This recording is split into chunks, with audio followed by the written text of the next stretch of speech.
Welcome back to our channel.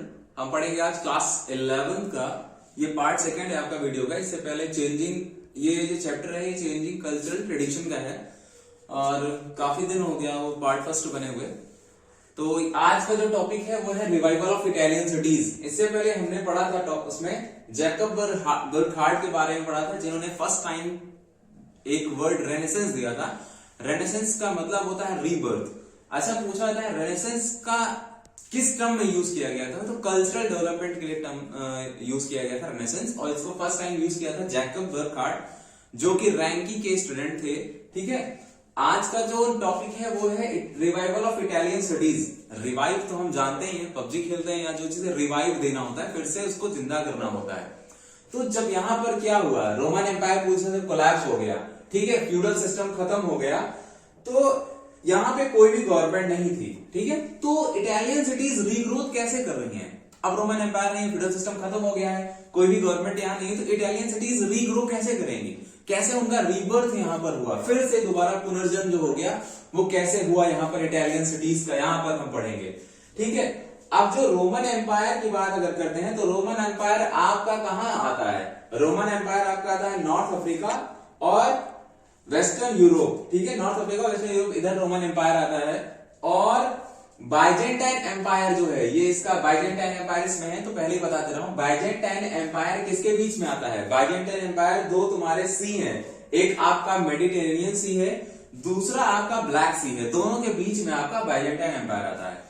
देखो क्या हुआ इटालियन सिटीज में, जब फ्यूडल सिस्टम और रोमन एम्पायर कोलैप्स हो गया, उसके बाद कोई भी इतना इनफ स्ट्रांग नहीं था कि इटली की गवर्नमेंट इटली को चला सके। यहां तक कि पोप भी इतने इनफ स्ट्रांग नहीं थे, इतना ज्यादा क्या पैसा नहीं था, इतने स्ट्रांग नहीं थे क्या दोबारा से उसको इटली को खड़ा कर सके या गवर्न कर सके एक बैलेंस वे में। मतलब आप एक बैलेंस चला बनाने में ये इतने ज्यादा पावरफुल नहीं थे पोप। ठीक है, उसके बाद क्या हुआ, जब ट्रेड स्टार्ट हुआ बाइजेंटाइन एम्पायर और इस्लामिक लैंड्स में, ठीक है, बाइजेंटाइन एम्पायर और इस्लामिक लैंड्स में जब ट्रेड स्टार्ट हुआ, पोर्ट यूज होने लगा, जब पोर्ट का इस्तेमाल होने लगा तो क्या हुआ, तब जो इटली है, इटली का क्या जो प्रॉस्पेरिटी है वो इंक्रीज हुई, तब जाके थोड़ा प्रॉस्पेरिटी इटली की इंक्रीज हुई। कब हुई? जब दो के बीच में ट्रेड हुआ, एक आपका किसके बीच में, बाइजेंटाइन एम्पायर और इस्लामिक लैंड्स के बारे में। इस्लामिक लैंड्स आपको पता है, आप में चैप्टर है 11th में, प्रीवियस इस्लामिक लैंड है।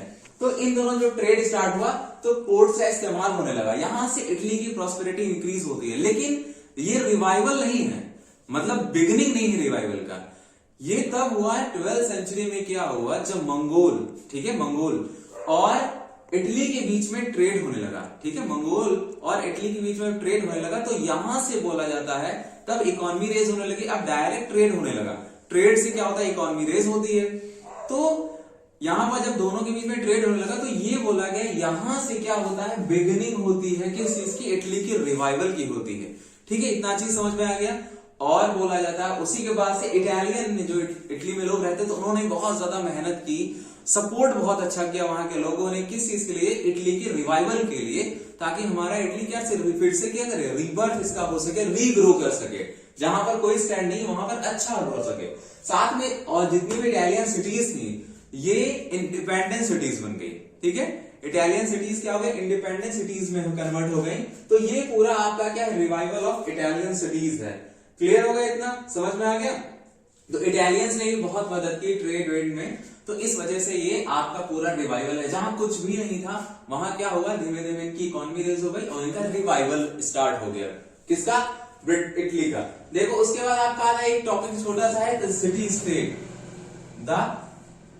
The city state. अब सिटी स्टेट ये जो टर्म है इसका क्या मतलब है? द सिटी स्टेट एक चीज में आप डिफाइन कर सकते हैं, एक कंट्री, एक मतलब एक ऐसा चीज इसको बताया गया कि एक ऐसी कंट्री है, ठीक है, एक सिटी स्टेट क्या है, एक ऐसी कंट्री है जो कि बहुत बहुत इसमें छोटी छोटी स्मॉल सिटीज हैं और उसका एडमिनिस्ट्रेशन, मतलब ऐसी कंट्री जिसमें स्मॉल सिटीज हैं छोटी छोटी, उनके पूरे एडमिनिस्ट्रेशन को ही क्या बोला गया, द सिटी स्टेट बोला गया। ठीक है, अब ये टॉपिक आपको उसमें रिवाइवल ऑफ इटालियन सिटीज के बाद ही आपको दिखेगा। अब ये जो द सिटी स्टेट, इसको रूल कौन करेगा? इस पे कंट्रोल कौन करेगा, रूल कौन करेगा? इसमें बताएगा जो आपके रिच मर्चेंट्स हैं और जो ट्रेडर्स हैं, ठीक है, या जो रिच बैंकर्स हैं या मर्चेंट्स हैं, ये इस पे क्या करेंगे, कंट्रोल करेंगे, वही इसको इस पे रूल करेंगे, ये इस पे द सिटी स्टेट पे, ठीक। अब इसके में आपके बुक में एक क्या कार्डिनल गैस्पेरो दिखेंगे, उनका नाम है कार्डिनल गैस्पेरो, ठीक है, कार्डिनल गैस्पेरो। अब कार्डिनल गैस्पेरो ने एक अपनी बुक लिखी, ठीक है, अपनी बुक क्या लिखी, the Commonwealth and government of Venice, the Commonwealth and the government of Venice. इन्होंने कार्डिनल गैस्पेरो ने अपनी एक बुक लिखी, उस बुक में उन्होंने क्या डिफाइन किया, उस बुक में इन्होंने ये दिखाया जो सिटी स्टेट है इसको कौन रूल करेगा, मतलब उन्होंने बताया सिटी स्टेट को कौन रूल करेगा, क्या क्राइटेरिया फिक्स किया गया है। इसमें बताया गया वो जेंटलमैन करेगा जिसकी एज कितनी होगी, मतलब मोर देन 25 ईयर होगी, और वो रिच होना चाहिए बाय लीनियज, मतलब बाय लीनियज। बाय लीनियज का मतलब होता है बाय बर्थ जो रिच हो, उसके फादर भी उससे पहले भी, मतलब खानदानी जो होता है, खानदानी रिच होना चाहिए, बाय बर्थ रिच होना, ऐसा नहीं अचानक से पैसे आ गए। तो उन्होंने अपनी बुक में लिखा कि जो यहाँ इस सिटी स्टेट में वही रूल करेगा जो पहली बार 25 ईयर से ज्यादा होगा, दूसरी चीज वो रिच होगा बाय लीनियज रिच होगा। इन्होंने एक क्राइटेरिया फिक्स किया सिटी स्टेट पे कौन रूल करेगा, कौन इसको गवर्न करेगा, ठीक है। अब देखो इन्होंने ये सिस्टम को सपोर्ट किया, कार्डिनल गैस्पेरो ने क्या किया, जो रिच रूल करेगा इस सिस्टम को इन्होंने सपोर्ट ऐसे किया कि जो भी प्रॉब्लम्स अगर होती हैं, मान लो जो प्रॉब्लम होगी स्टेट में, तो उसको जो रिच होगा वो उस पैसे से उसको सॉल्व कर सकता है। इसीलिए इन्होंने बोला कि ये सिस्टम जो है, मतलब जो रिच करेगा, जेंटलमैन करेगा, उसको जिन्होंने जेंटलमैन बोला, वो सही है, अच्छा है, क्योंकि क्या कर सकता है, रिच सॉल्व कर सकता है कोई भी प्रॉब्लम को। रिच जो होगा पैसे को इन्वेस्ट करेगा, मनी को इन्वेस्ट करके प्रॉब्लम को इजिली क्या कर सकता है, रिजॉल्व कर सकता है। तो ये कार्डिनल गैस्पेरो ने लिखा। अब इनकी बुक का नाम आपको पता है, the Commonwealth and the government of Venice. ये बहुत ज्यादा इंपॉर्टेंट इनके नेम और बुक्स। इस चैप्टर में आपको दो चीजें बहुत मिलेंगी, एक तो नाम मिलेगा, बहुत सारा बुक्स मिलेंगी, और वो क्या कह रहे हैं उस बुक में, उन्होंने क्या डिफाइन किया, ये आप बहुत इंपॉर्टेंट है, ठीक है। तो ये चीज इसमें डिफाइन किया है कार्डिनल गैस्पेरो ने। उसके बाद देखो आपका आता है यूनिवर्सिटीज एंड ह्यूमनिज्म, कि यूनिवर्सिटीज कैसे स्प्रेड हुई, ये आपका टॉपिक है, यूनिवर्सिटीज एंड ह्यूमनिज्म, ठीक। इसमें डिफाइन किया गया कि यूनिवर्सिटीज इटली में कैसे स्टेब्लिश हुई, क्योंकि हम इटली का पढ़ रहे हैं, तो यूनिवर्सिटीज इटली में कैसे स्टेब्लिश हुई ये जरूरी है। दो आपको जगह मिलेगी आपको उसमें, पैडुआ एंड ब्लॉगना, ठीक है, पैडुआ एंड ब्लॉगना। सबसे ज्यादा बताया जाता है जो यूनिवर्सिटीज स्टेब्लिश हुई वो सबसे ज्यादा कहां पर हुई, पैडुआ एंड ब्लॉगना हुई थी 11वीं सेंचुरी में। किस सेंचुरी में स्टेब्लिश हुई थी, 11वीं सेंचुरी में, ठीक है, पैडुआ एंड ब्लॉगना,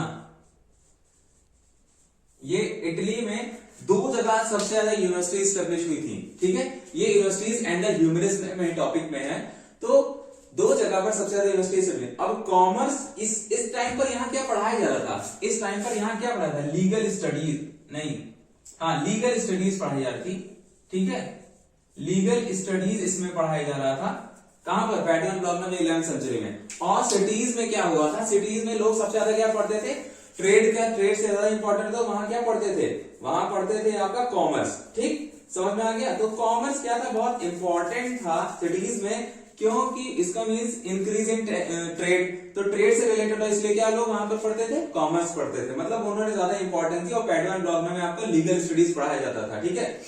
अब लॉयर्स एंड नोटरीज जो क्या करते थे, वो रिकॉर्ड को रखते थे। लॉयर्स एंड नोटरीज जो होते क्या थे, वो रिकॉर्ड्स को रखते थे। जो रिकॉर्ड्स क्या है, ट्रेड का रिकॉर्ड, कितना आया कितना गया, जितनी भी चीजें रिकॉर्ड को मेंटेन कर, जो तुम्हारे लॉयर्स एंड नोटरीज ये रिकॉर्ड्स रखते थे साथ में। और एक इसमें और दूसरे नाम आते हैं आपका यूनिवर्सिटीज एंड ह्यूमनिज्म में आता है किसका, फ्रांसिस्को पेट्रार्च, ठीक। फ्रांसिस्को पेट्रार्च क्या उन्होंने बोला, फ्रांसिस्को पेट्रार्च ने बोला कि सिर्फ लीगल स्टडीज और कॉमर्स ही नहीं पढ़ाया जाना चाहिए, मतलब जो ह्यूमनिस्ट है, ह्यूमनिज्म में क्या होना चाहिए, सिर्फ लीगल स्टडीज और कॉमर्स भी इंपॉर्टेंट नहीं है, इंपॉर्टेंट क्या, हिस्ट्री भी बहुत ज्यादा इंपॉर्टेंट है। कॉज किसने बोला, पेट्रार्च ने बोला कि अभी तक जो लीगल स्टडीज पढ़ रहे हैं और ट्रेड बहुत ज्यादा इंपॉर्टेंट, इसलिए लोग कॉमर्स पढ़ रहे हैं, तो उनके अकॉर्डिंग बोला गया कि दो ही चीज इंपॉर्टेंट नहीं, हिस्ट्री भी बहुत ज्यादा इंपॉर्टेंट है, और जो आपका रोमन एम्पायर है और जो एंशिएंट ग्रीक हिस्ट्री है ये भी पढ़ाई जानी चाहिए, ठीक है। रोमन हिस्ट्री को इन्होंने बोला मस्ट बी रीड और एंशिएंट ग्रीक ये दोनों पढ़ाई जानी चाहिए। किसने बोला था? फ्रांसिस्को पेट्रार्च ने बोला था। क्लियर हो गया। अब इसके बाद क्या हुआ, एक नया चेंज आ गया 19th सेंचुरी में। क्या हुआ, एक नया चेंज स्टार्ट हुआ और स्कॉलर्स ने नेम दिया इस चेंज को, क्या दिया? ह्यूमनिज्म। ठीक है, वही चीज आपका टॉपिक है कि यूनिवर्सिटीज एंड ह्यूमनिज्म। तो 19th सेंचुरी में एक बड़ा चेंज आता है और स्कॉलर्स ने उस चेंज का क्या नाम दिया? ह्यूमनिज्म। क्लियर। देखो इसमें एक चीज है कि ये कहां से आया, ह्यूमनिज्म जो वर्ड है या ये कहां से आता है इसमें। ठीक है, तो अब जो ह्यूमैनिटीज पढ़ाता है उसको क्या बोलते हैं? ह्यूमैनिटीज जो आप स्ट्रीम जो पढ़े इसको उसको हम क्या बोलते हैं? देखो ह्यूमनिज्म। ठीक है, अब ये ह्यूमनिज्म जो वर्ड है ये एक वर्ड से बना है, ह्यूमनिटस। ठीक है, ह्यूमनिज्म किससे बना है? ह्यूमनिटस से।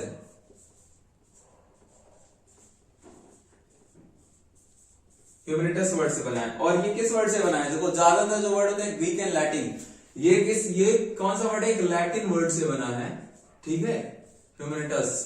ठीक, लैटिन वर्ड से ये फॉर्म हुआ है। ह्यूमनिज्म किससे? एक लैटिन वर्ड है, लैटिन में उसको क्या बोलते हैं? ह्यूमनिटस बोलते हैं। और इसका मतलब क्या होता है? इसका मतलब होता है कल्चर। ठीक है, इसका मतलब क्या होता है? कल्चर मतलब होता है। समझ में आ गया। अब ये जो कल्चर वर्ड है इसका, ये कल्चर क्या है? कल्चर मतलब ह्यूमैनिटीज। ठीक है, ह्यूमैनिटीज। अब ये ह्यूमैनिटीज जो वर्ड है इसको फर्स्ट टाइम किसने यूज किया था? ह्यूमैनिटीज वर्ड को यूज किया था सिसेरो ने। ठीक है, सिसेरो ने फर्स्ट टाइम ह्यूमैनिटीज टर्म को इस्तेमाल किया था। क्लियर। और ये क्या थे? एक रोमन लॉयर थे फर्स्ट टाइम। ठीक है, यूज्ड फर्स्ट टाइम, ये चीज इन्होंने यूज किया था। और ये क्या थे? एक रोमन लॉयर थे। ठीक है, ये तो 19th सेंचुरी में इस टर्म को डिफाइन किया गया था, ह्यूमनिज्म को। स्कॉलर्स ने जो चेंजेस आए थे उस पूरे चेंजेस को स्कॉलर्स ने 19th सेंचुरी में ह्यूमनिज्म वर्ड दिया। तो ह्यूमनिज्म आपका लैटिन वर्ड ह्यूमैनिटस से बना है, कल्चर उसका मतलब, और ह्यूमैनिटीज जिसको फर्स्ट टाइम यूज किया था सिसेरो ने। अब जो ह्यूमैनिटीज पढ़ाता है उसको क्या बोलते हैं? जो ह्यूमैनिटीज को पढ़ाता है उसको क्या बोलते हैं? ह्यूमनिस्ट। ठीक है, जो ह्यूमैनिटीज को पढ़ाता है उसको क्या बोलते हैं? ह्यूमनिस्ट बोलते हैं। क्लियर है इतनी चीज?